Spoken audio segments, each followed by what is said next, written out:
ମାହାଙ୍ଗାରେ ବିକାଶର ଧାରା ଓଡ଼ିଶା ସାରା। ମାହାଙ୍ଗାରେ ବିକାଶ ମହୋତ୍ସବ ସରକାରୀ ଯୋଜନାରେ ସଫଳତାର ପ୍ରଦର୍ଶନୀ ଉତ୍ସବ ପାଳିତ।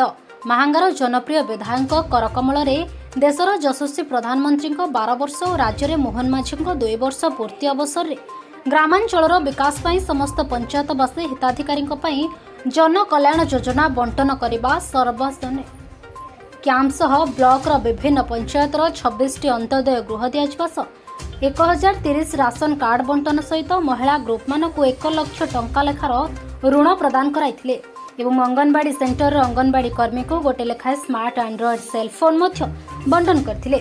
ଏହାପରେ 7ଟି ଲେବର କାର୍ଡ ହୋଲ୍ଡରଙ୍କୁ ତାଙ୍କର କାର୍ଯ୍ୟକ୍ରମ ପାଇଁ ଆବଶ୍ୟକୀୟ ସହାୟତା ମଧ୍ୟ ଦିଆଯାଇଥିଲା। ଶେଷରେ ବିଭିନ୍ନ ଦିଗରେ ପ୍ରତି ପଞ୍ଚାୟତବାସୀଙ୍କ ଅଭିବୃଦ୍ଧି ପାଇଁ ଯାହା ଆବଶ୍ୟକ ପଡ଼ିବ ତାହା ଆଗାମୀ ଦିନରେ ଯୋଗାଇ ଦିଆଯିବ ବୋଲି ମଧ୍ୟ କହିଥିଲେ।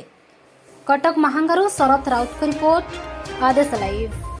पुनर्बार महांगा ब्लॉक रे